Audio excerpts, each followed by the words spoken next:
Guerre froide. Ce terme que l'on croyait disparu depuis 1991 a refait surface en 2014, remis au goût du jour par un homme, Vladimir Poutine.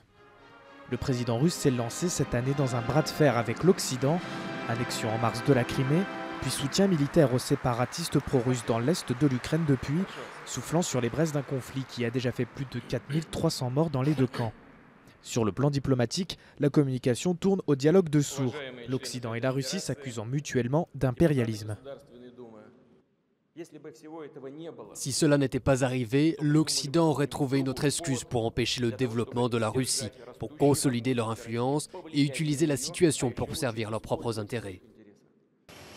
Vladimir Poutine a plusieurs fois critiqué les pays membres du G20 pour avoir imposé des sanctions économiques, imposant lui-même en représailles des restrictions sur les importations.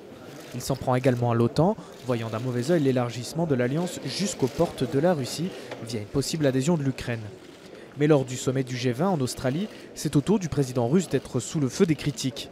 Il quitte la rencontre avant même la fin, prétextant une fatigue imposée par le vol retour. Dans son propre pays, l'homme fort du Kremlin bénéficie d'une hausse de popularité, liée en grande partie à un regain patriotique. Conséquence du retour de la Crimée, territoire sacré aux yeux des Russes, dans le giron de Moscou.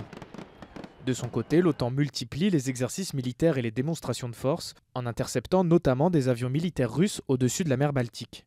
Pas de quoi infléchir la volonté de Vladimir Poutine. La raison est simple, le président russe considère qu'il est dans son droit. C'est simple, nous sommes plus forts. Plus fort que qui? Que tous les autres. Parce que nous avons raison. La force réside dans la vérité. Quand la Russie est dans son droit, elle est invincible.